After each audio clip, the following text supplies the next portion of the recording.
อยเอ้ยรอบนี้ก็สิได้เนาะพี่น้องอ๋อเพิ่นตึกให้เนี่ยได้ซองซักแล้วได้เพิ่นได้ป่าได้นี่ได้ปลาขาวใหญ่ก็ได้พี่น้อง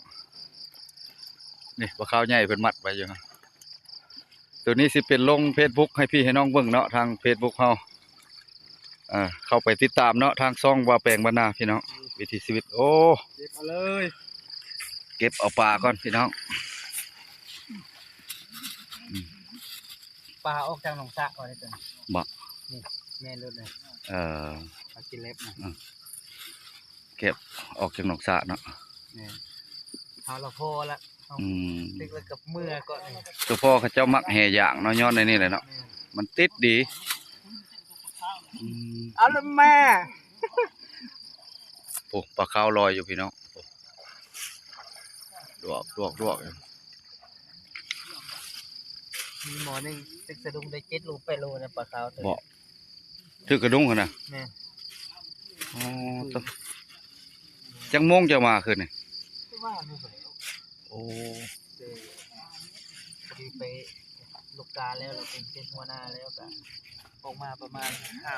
5 โมงฝ่ายนี่กำลังเริ่มมาเลยเอาลงบัดใดบัดนั้นเนาะแห่นี่ก็ได้คักไอ้คักเดี๋ยวมาไวๆเด้อมาไวมาซาแล้วเสียใจ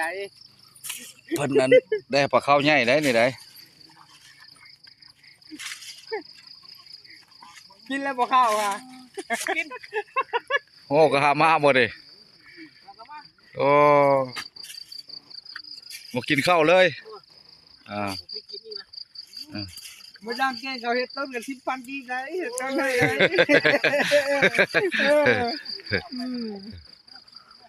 กีบเท่านั้นแหละเอาปลดไว้ปลาหมู่นี่ขนาดเลยค่ะเท่าปลาแต่หมู่เห็นบ่ค่ากกอันนั้นเนาะย่ามันหักลงซะก่อนกกแก่ครับปลาผู้ที่เห็นอยู่มันอันกำลังออกมาขึ้นมาอันนี้ปลดลงไว้เด็บปลาขาวใหญ่เขาเจ้าได้มัดอยู่เห็นบ่แทงเข้าอยู่โปโลอยู่ผู้กระดุงว่าได้7 โลหรอวะผู้กระดุงผู้ตึกกระดุงก็ได้มีเพิ่นตึกให้อันนี้ผมบ่เข้าใจนะเพิ่น2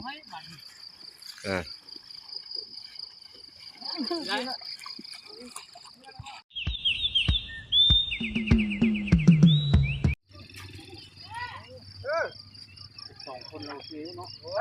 2 คนเราจับไปเช้านี่มาส่งเฮ็ด2 คนเลยเรียบร้อยนะแสดงว่าเขาออกเอารถน้ำปลาน้ำโตบ่ได้นี่โอ้อยู่สิไดเอามือฝากเอาออกมาเรามัดเขาก็มาเลยเจ้า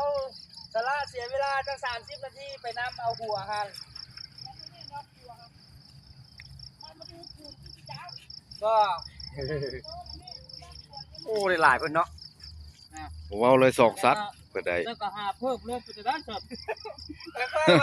เมียเท่าไหร่เมียโกงกันข้ามแท้ๆแต่เฮาเราชวนมากันผู้มาแต่3 โมงถือว่าได้หลายพี่น้องได้ทุกคนอันนี้ห้องปากห้วยโพป่าออกจากปากถ้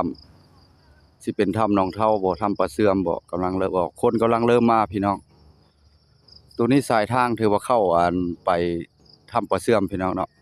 ปูยางแล้วมันมาดเนาะแต่ก็สะดวกสบายการไปกันมาการสัญจรให้แก่ประชาชนชาวเมืองตะแกะแขกขมอนเนาะถือว่าเป็นจุดหนึ่งที่ว่าดึงดูดให้นักท่องเที่ยวมาเที่ยวมาชมกันได้เนาะคือถ้ำปลาเสื่อม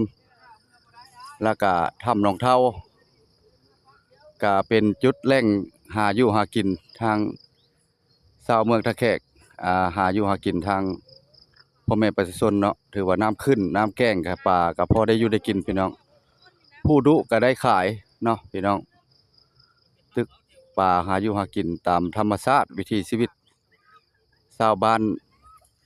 ถ้ำหรือว่าชาวบ้านตะแคหรือนาข้างสร้างเฮาเนาะบ่แปลงสิพาไปเบิ่งอีกจุดหนึ่งพี่น้องเนาะป่ากำลังเริ่มน้ำขึ้นออกจากปากถ้ำ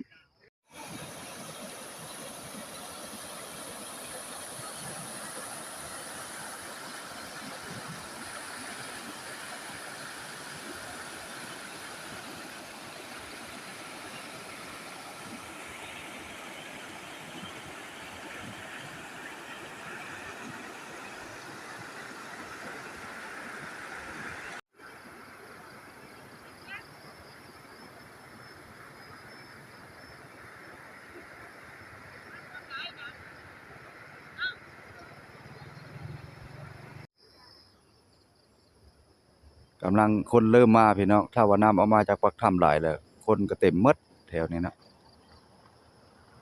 คลิปนี้ก็บ่าวแปลงก็สิ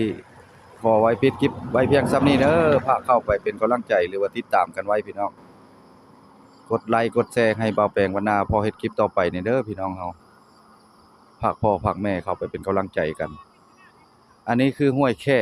เนาะปากหนองเท่าหรือว่าปากถ้ำปลาเสื่อมอันนี้ฮะออกจากปากถ้ำเลยป่าขึ้นมาจากแง่ขึ้นมานี่แหละพาเข้าไปเป็นกำลังใจนะวิดีโอนี้ก็สิหยุดไว้เพียงส่ำนี้ไปก่อนพี่น้อง